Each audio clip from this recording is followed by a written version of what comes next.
Good morning, student. I am again back with a new chapter for class 8, that is cell structure and functions. Remember, this is a biology related chapter. So, in this video lecture, I will cover introduction to the cell, discovery of the cell, types of the cell, shapes and sizes of the cell. Let us start with introduction part. A cell is the basic unit of all living things or organism. It is the smallest part of a living thing that is alive and is only visible under the microscope.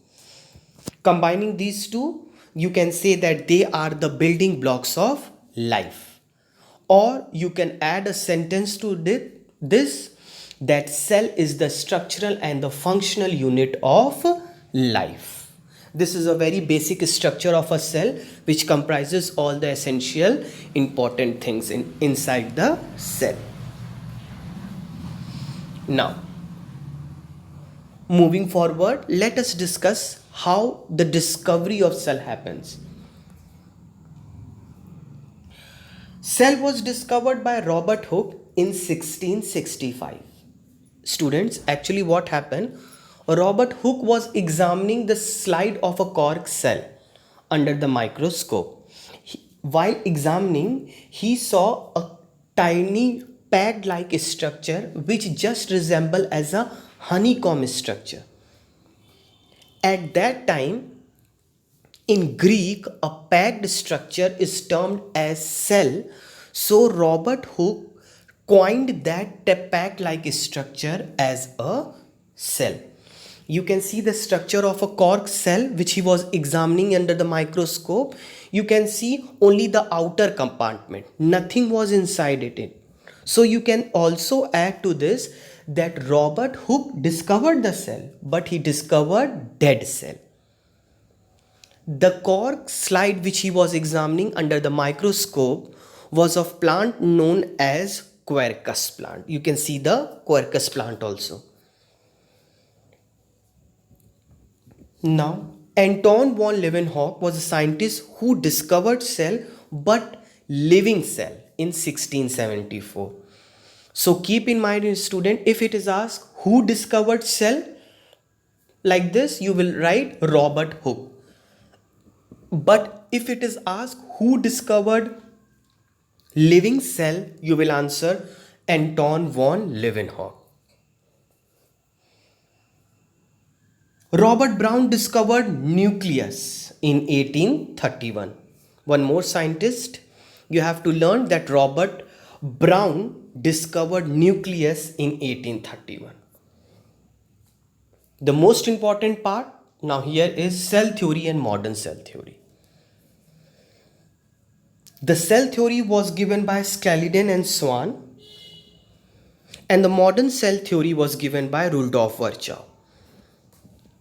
Let me make you more clear. Remember, student, the cell theory was given by Skalden and Swan. In this cell theory, Rudolf Virchow added a point to it, and this cell theory becomes as modern cell theory. So let me explain you how this happens. Did you see 3 points which I have written? These are the 3 postulates of modern cell theory. The first 2 was given by Skalden and Swan, which was earlier termed as cell theory. And the third point which has been written is given by Rudolf Virchow, and it becomes as modern cell theory. So the first point is all living organisms are made up of cell or cells. I think this is clear. All living organisms are made up of cell or cells. Cells means a single cell or a group of cells. All the functions are the product or functions of the cell. Means, this you have to explain a little bit more. Means you can say whatever the body performs, it is only the function of the cell. Means if a body needs oxygen, it means that it is the cell which needs the oxygen. If a body needs food, it is the cell which needs the food for the proper functioning of its body. The third point is all cells arises from pre-existing cell. Now student, the first two I told you is cell theory. The third point which Rudolph added becomes as modern cell theory. What he added to the cell theory? All cell arises from pre-existing cell. By adding this, the cell theory becomes as modern cell theory. He given this line in a very good phrase in his own term as omnia cellula e cellula, which means all cell arises from pre-existing cell. I think you are now able to answer the cell theory and the modern cell theory, and who were the scientists who were engaged in proposing the cell theory and modern cell theory. Now, moving forward, based on the number of cells, the organism are characterized as multicellular and unicellular. Multi means many and cellular means cell. So what you can say, an organism which is made up of many kinds of cell are known as multicellular organism. In multicellular organisms, cells are usually grouped together to make tissue, organs, organ system, and finally the organism. Examples are cat, elephant, plants, and human beings. Unicellular organism, uni means one and cellular means cell. So the organism which are made up of only one kind of cell are called as unicellular organism. Example, amoeba, paramecium, eugellina. The single cell in a unicellular organism perform the all necessary function like nutrition, respiration, growth and reproduction. Students, in a unicellular organism, all the basic function of a body is being performed by the same cell. For example, nutrition, respiration and so on. The examples are amoeba, eugellina and paramecium. You can see the structure of them. Coming back to next part, the shapes of the cell. Remember students, the cells doesn't mean that it look like a same type. All different body or organism have different kinds of shapes. Just see amoeba. It is irregular shape. If you see the structure of amoeba, it doesn't have any fixed shape. It is irregular in shape. If you see blood cells, they are round or spherical in shape. Muscle cells are spindle in shape.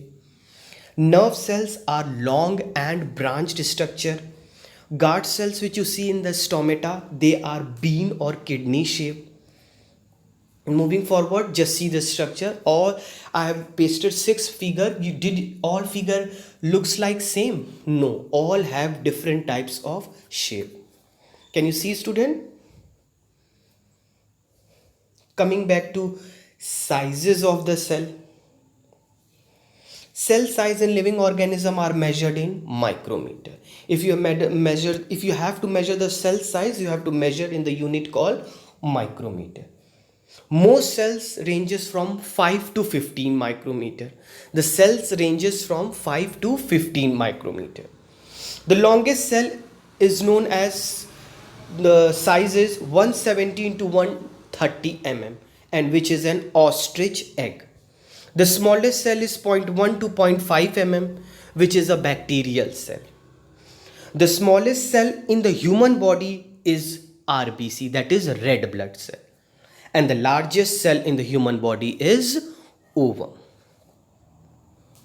I think this video lecture is clear to you about everything. Thank you student. Go through the video lecture very clearly. You will understand each and every part very clearly. Till then, thank you.